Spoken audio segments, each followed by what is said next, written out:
Biasanya malam-malam sebelum tidur gini, lo suka kepikiran soal hidup gak sih? Hidup yang kesannya normal, baik-baik aja, ngelakuin rutinitas gitu ya, kayak biasa. Tapi entah kenapa semuanya kerasa hambar gitu. Nggak bermakna dan bikin ngerasain emosi negatif terus. Rasanya hidup tuh jadi suram dan gak utuh. Pokoknya nggak enak banget lah.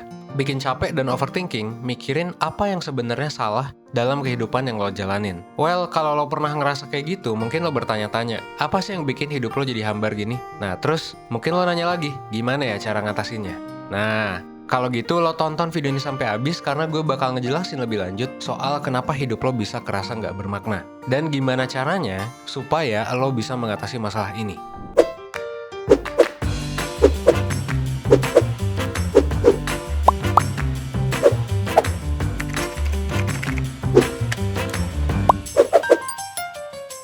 Nah, ngomong-ngomong soal penyebab hidup gak bermakna, gue bakal ngejelasin penyebabnya berdasarkan pembahasan dalam buku Lost Connection yang ditulis oleh Johann Hari. Kalau menurut Johann Hari, manusia modern itu bisa ngerasa depresi, bisa ngerasa hidupnya hambar dan gak bermakna karena terputusnya koneksi mereka dengan hal-hal yang sebenarnya penting buat kesehatan mental. Salah satu hal itu adalah meaningful values, atau hal-hal yang penting dan bermakna buat hidup seseorang. Misalnya, mungkin buat lo, menjadi orang yang bisa ngebantu banyak orang adalah sesuatu yang penting. Tapi dalam kehidupan sehari-hari, bisa jadi lo malah ngelakuin pekerjaan yang ya bisa ngasihin banyak uang, tapi nggak ngasih lo kesempatan buat ngebantu banyak orang. Nah, ini bikin lost connection gitu.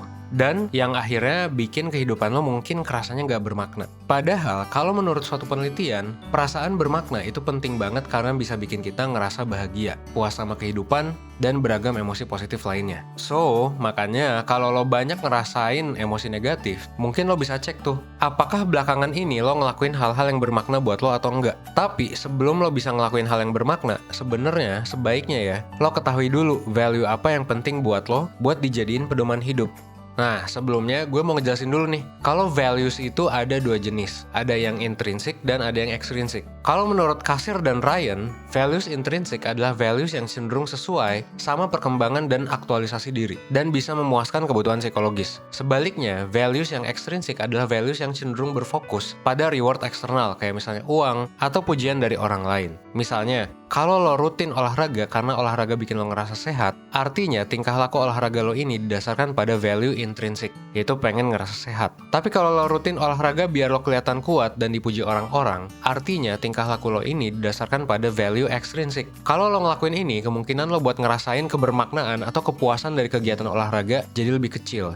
Dari sana, Johann Hari berpendapat kalau terputusnya koneksi antara seseorang dan values yang bermakna seringkali terjadi karena orang tersebut lebih banyak ngejar value eksternal daripada internal. Hal ini menurut dia karena saat ini ya kita banyak terekspos sama iklan misalnya, yang ngedukung kita buat apa? Buat konsumtif, buat materialistis, dan untuk ngasih kesan bahwa ya kita tuh keren dan diterima gitu. Gak cuma itu aja, sekarang kita juga terbiasa sama media sosial yang memungkinkan kita buat ngebandingin diri sama orang lain, dan dapat reward eksternal dalam bentuk likes dan lain sebagainya. Akhirnya, kita jadi terdorong buat berfokus sama extrinsic values yang padahal kurang memuaskan kalau dibandingin sama intrinsic values. Nah, inilah yang kemudian bikin kita jadi nggak bahagia. Hal ini juga didukung oleh beberapa penelitian dari seorang psikolog yang namanya Tim Kasser. Tim Kasser nemuin bahwa orang yang berfokus sama tujuan yang bersifat ekstrinsik itu lebih cenderung depresi daripada mereka yang berfokus pada tujuan intrinsik. Dari sini, kita bisa nyimpulin kalau kita sebaiknya ngejadiin intrinsic values sebagai pedoman hidup. Kalau misalnya kita pengen bahagia dan ngerasa hidup ini bermakna.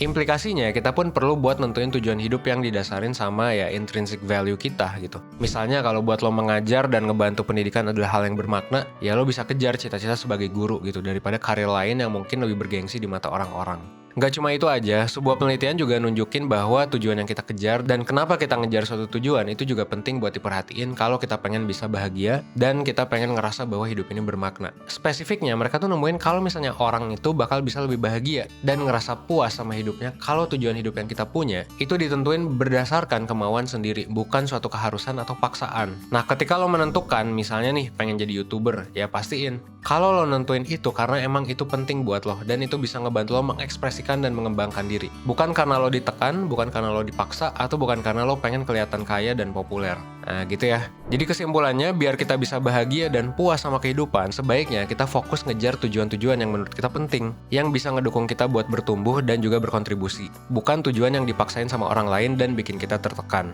Nah sebelum lo nentuin tujuan lo based on hal tadi, gue mau ngingetin kalau values ini sifatnya sangat personal. Jadi bisa aja yang dianggap sama orang lain itu tekanan ya, dan bersifat eksternal, justru itu bersifat misalnya internal secara pribadi dan penting gitu buat lo. Contohnya misalnya ngebanggain orang tua mungkin adalah sesuatu yang eksternal buat orang lain dan kayak tekanan gitu. Tapi bisa jadi bersifat internal buat lo misalnya, karena bisa ngedukung perkembangan dan lo seneng aja gitu dan lo bisa mengaktualisasi diri. Nah kayak gitu ya contohnya. Jadi benar-benar subjektif. Dan sayangnya memang nentuin apa yang bisa bikin kita bertumbuh, nentuin di mana kita mau kontribusi, dan apa yang benar-benar motivasi dari dalam diri itu jadi tantangan gitu. Dan sumber stres biasanya buat orang-orang di usia 20-an yang lagi ngalamin quarter life crisis. Nah quarter life crisis ini sebenarnya nggak hanya terjadi di usia 20-an, tapi bisa juga di bawahnya atau di atasnya juga, meskipun banyaknya di 20-an. Nah kalau lo ngerasa lo ada di posisi ini, dan lo pengen dibantu buat belajar lebih jauh tentang diri lo, value apa yang penting buat lo, dan tujuan apa yang sebaiknya lo kejar, lo bisa coba untuk ikut webinar 1%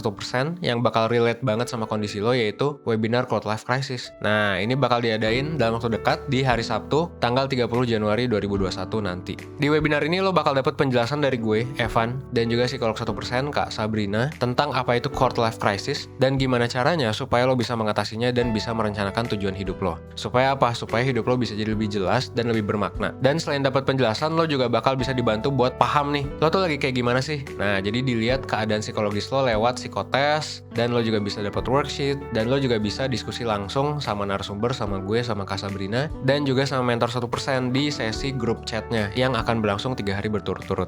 Nah gimana? Kalau misalnya lo pengen tahu lebih lanjut, langsung aja ya klik link di description box. Dan kalau misalnya lo pengen dapat diskon, ada kodenya nih di layar, lo bisa dapat diskon sampai dengan 20%. Nah gitu ya. Oke, sekian dulu dari gue. Intinya buat bisa nemuin makna dalam hidup, sebaiknya lo ketahui dulu values apa yang bermakna buat lo, dan coba pelan-pelan mulai isi hidup lo dengan hal-hal yang sesuai dengan value lo. Kalau susah ya wajar gitu ya, karena memang sebelumnya ya gak pernah diajarin sekolah kan ini. Tapi gak apa-apa, pelan-pelan aja 1% setiap harinya. Dan kalau lo ngerasa lo butuh belajar lebih, ya silakan ikut webinar, atau lo juga bisa ikut konsultasi bareng mentor 1%. Klik aja 1%.net ya. Oke, akhir kata mungkin sekian video dari gue Evan dari 1%. Well, thanks.